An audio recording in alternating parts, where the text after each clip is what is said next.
Laurent, bonjour. Bonjour, Ahmed Arikwa. Bienvenue. Merci. On va démarrer notre périple de ce matin, oui, parce que c'est un autre périple, hein. Bien évidemment. Celui-ci, celui de l'analyse et des commentaires. D'ailleurs, je l'ai suggéré la dernière fois, peut-être qu'il va falloir qu'on y pense, mettre les analyses de Laurent. Euh, on démarre par le quotidien, le révélateur du jour, qui nous parle ce matin dans ses colonnes de l'enquête sur l'accident de Dassa et évidemment des premiers éléments du rapport. Oui, les premiers éléments du rapport, je crois que c'est normal parce qu'il y a une enquête qui a été ouverte et donc pour situer les responsabilités. Et donc, au vu des premiers rapports, ça permettra de savoir qui sanctionner et qui ne pas sanctionner parce qu'en réalité, on a peut-être tout fait de jeter, en tout cas de condamner ou telle personne, bien évidemment, mais c'est les enquêtes qui pourront situer les responsabilités pour dire qui est véritablement fautif ou coupable dans ce drame qui malheureusement nous a tous touchés, bien évidemment. De toute façon, on y revient là-dessus dans l'actu décalé tout à l'heure pour parler justement de ce drame et s'intéresser à la gestion qui en est faite par le gouvernement en place. Alors, la une du quotidien La Loupe à présent, Roland Tonnet une caisse, fonction publique au Bénin, les 305 enseignants réintégrés invités à prendre service. Oui, je crois qu'hier, le sujet était en la une des journaux, bien évidemment, et je crois que le gouvernement a donné une date butoir pour que ces personnes reviennent prendre leur poste, bien évidemment. Mais ce qui est... Courant ce mois de février. Voilà, mais ce qu'il faut reconnaître, c'est qu'il y a beaucoup, certainement parmi eux, qui ont déjà trouvé mieux ailleurs, et qui sont partis, bien évidemment, parce qu'on vous a radié, on dit vous avoir radié, en tout cas. Et puis après, 2 ans après, pratiquement, et on vous rappelle, je crois que il faut peut-être être un paresseux pour être encore oisif pendant des mois, bien évidemment. Donc ceux qui peut-être se sont battus déjà ont trouvé mieux, ou bien ont trouvé un boulot ailleurs, et qui peut-être sont peut-être dans leur indépendance financière, donc j'allais dire. Je crois qu'il ne sert à rien de chercher encore à venir travailler du matin au soir, peut-être à la sorte c'est vrai que c'est pour la fonction publique, pour l'État, l'État, mais bien évidemment, quelles sont les conditions? Si les conditions qui sont proposées ici ne les arrangent pas, je crois que c'est mieux. Certains parmi eux ne voudront pas reprendre. Donc c'est fort probable que ce ne soient pas toutes ces personnes qui reprennent service, bien évidemment. Voilà. Il faut savoir en tout cas qu'en la matière, le secrétaire général de la CGTB, si je ne m'abuse, je l'ai lu à la une de quotidien très rapidement ce matin, estime que toutes les sanctions n'ont pas encore été levées. Concernant les 305 enseignants. Oui, j'ai lu le titre et je ne sais pas ce dont il parle. Peut-être qu'il y a d'autres paramètres qu'il faut mettre en compte pour que ces personnes, quand elles vont reprendre le travail, qu'elles soient dans de bonnes conditions. Toujours est-il que suspension pendant des années, des mois, et puis après sans salaire, c'est des gens peut-être qui parmi eux ont eu du mal peut-être à vivre, d'autres se sont adaptés à la situation. Et donc, il y a bien d'autres paramètres qui doivent rentrer en jeu. On va nous intéresser à présent à l'actualité dans la commune d'Abomey-Calavi. Laurent Roland Toninquès, le quotidien décryptage info, parle de projet d'électrification du village de Bétago, commune d'Abomey-Calavi. Les manœuvres des élus locaux pour priver les populations de l'électricité. Une frange priorisée, l'autre obligée à racheter le kilowattheure à prix d'or. Oui, le problème de l'électricité à Bétago, c'est un problème qu'il faut dénoncer et permettre à ce que l'État fasse ce qu'il doit faire. Je précise que les quelques poteaux que nous avons dans Bétago ont été implantés parce que dans la zone, il y avait le gars du corps de Boniaï. Et je crois la zone du Alomé, c'est comme ça qu'ils appellent la localité. Et les quelques poteaux qui ont été positionnés là et qui ont permis de faire le raccordement de l'électricité, en tout cas du fil électrique, c'est parce qu'il y avait le gars du corps de Boniaï là. Et il y avait un certain nombre de personnes proches, je dirais le majordome de Boniaï, un certain nombre de personnes dans la localité. Et que grâce à eux, à l'époque, le courant avait été donné dans la localité. Mais quelques personnes ont profité pour avoir les compteurs chez eux. Et qu'est-ce qui se passe? C'est que ces personnes vendent l'électricité aux autres populations, mais à prix d'or, bien évidemment. Ce qui fait que depuis des années, quand bien même on dénonce, c'est comme si il y a un système de commerce, en tout cas, qui est mise en place et qui profite à un certain nombre de personnes et qui ne veulent pas que le raccordement soit véritablement fait dans la localité. Dans la localité, vous allez voir des poteaux électriques installés ça et là depuis des années.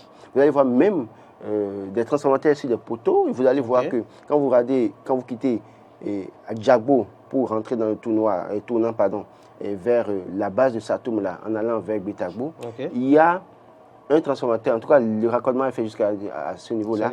Mais je crois que, je ne sais pas si ça a été fait, je n'ai plus fait attention ces derniers jours, mais je crois que j'avais fait un reportage où il suffisait seulement de raccorder le transformateur là sur la haute tension. Et ça n'a pas été fait. Le quotidien parle en tout cas ce matin de manœuvres d'élus locaux. Je ne sais pas si c'est les élus locaux, mais toujours est-il que je sais que les premiers qui ont eu les compteurs dans leur maison font du commerce et vendent le kilowattheure à prix d'or. Et ça les profite. Donc peut-être qu'il y a des gens derrière que ça n'arrange pas le fait de faire le raccordement et de donner l'électricité à la population. Alors qu'en réalité, quand on parle de Betagbo, c'est peut-être à quelques kilomètres de Calavi-Centre, c'est peut-être à 15-20 kilomètres de Cotonou. Et donc nous sommes en pleine ville parce que Calavi étant l'une des plus grandes villes du Bénin, bien évidemment.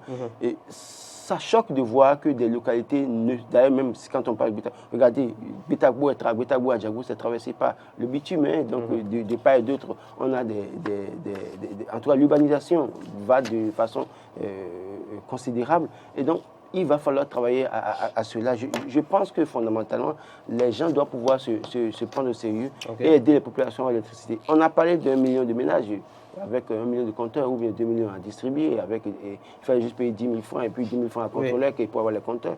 Quand un gouvernement a de tels projets, il faut tout mettre en œuvre pour faciliter la tâche aux populations. Poursuivons, Laurent Roland, Tonin Nkes, l'actualité au pays ne tourne pas qu'autour du drame de Dassa, s'il faut le préciser.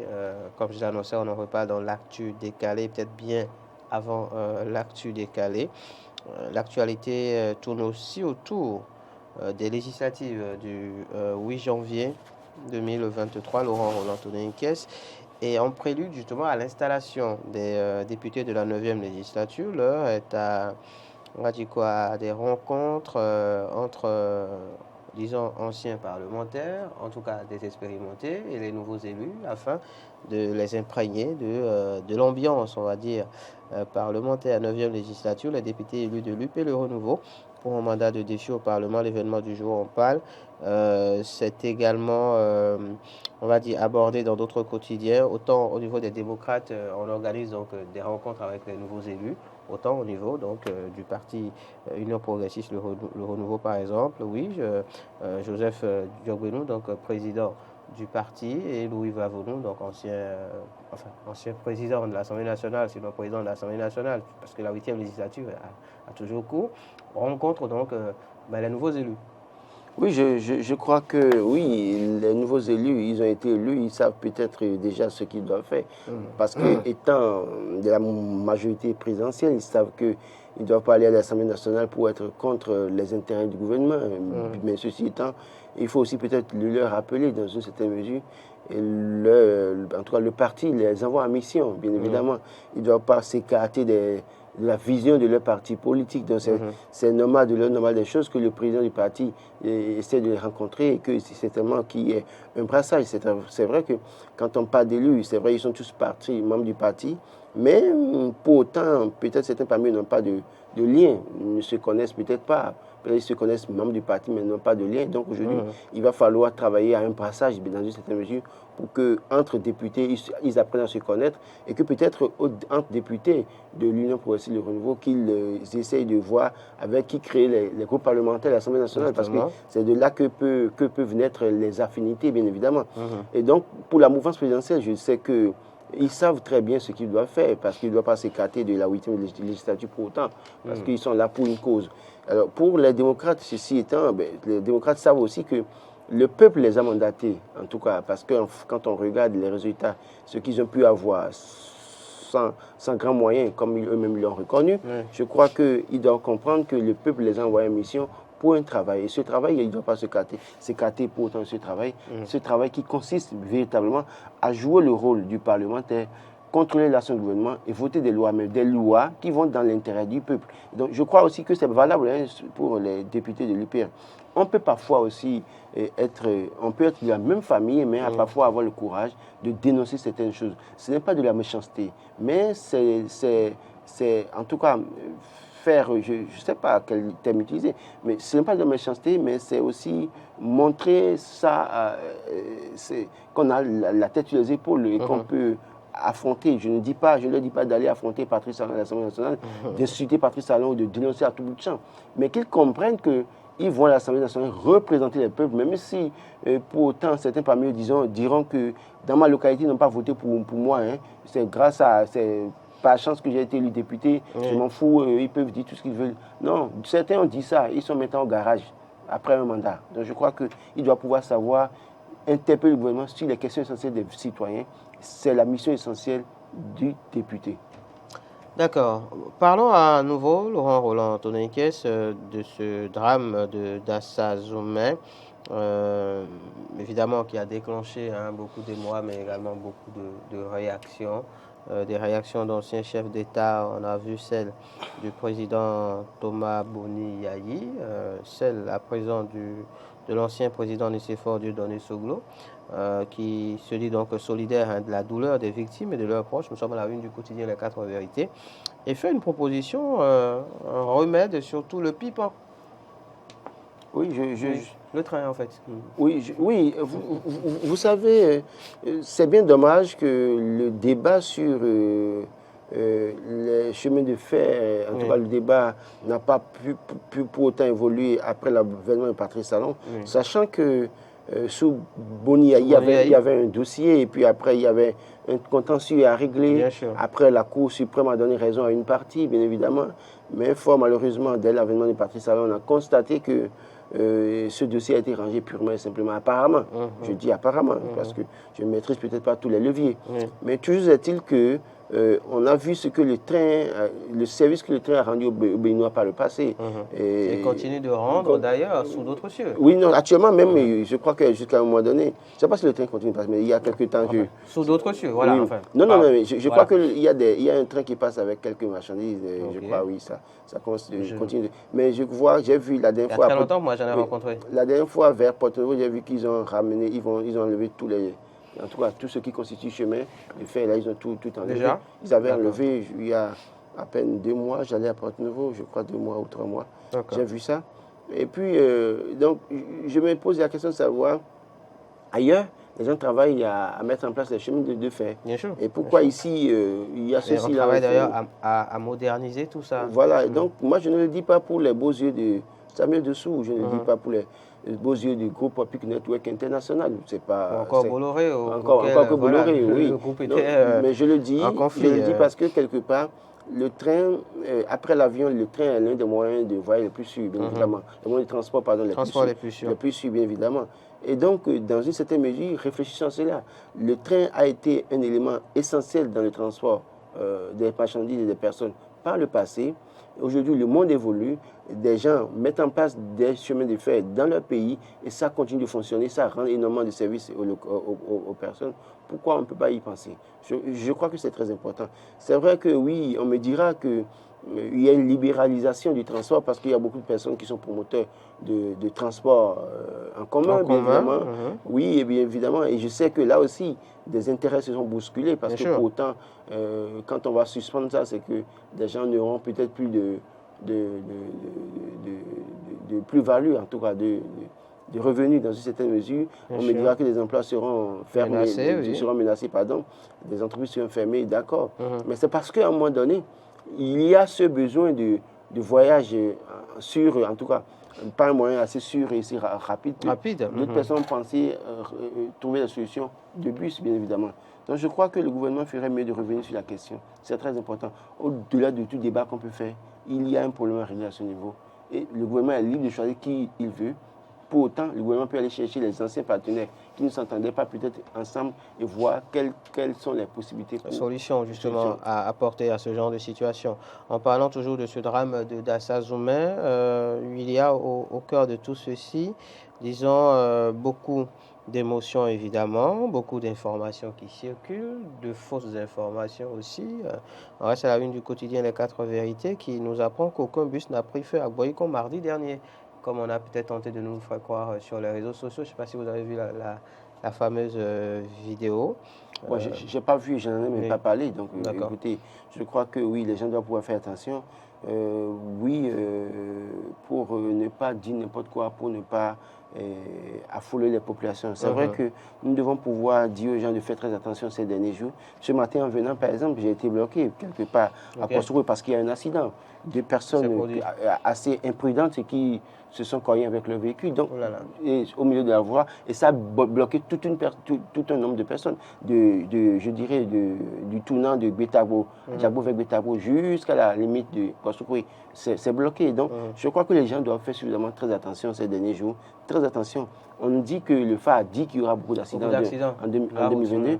Donc, les gens n'ont qu'à faire attention pour comprendre que oui, s'ils croient au FA, ils doivent faire attention. S'ils ne croient pas au FA, qu'ils aillent prier Dieu. Prier Dieu, Allah, Mahomet, Jésus, Bouddha, c'est tout ce qui croient. Moi, je sais Jésus chez moi, donc je prie Jésus pour dire, mais écoutez, je ne tombais pas.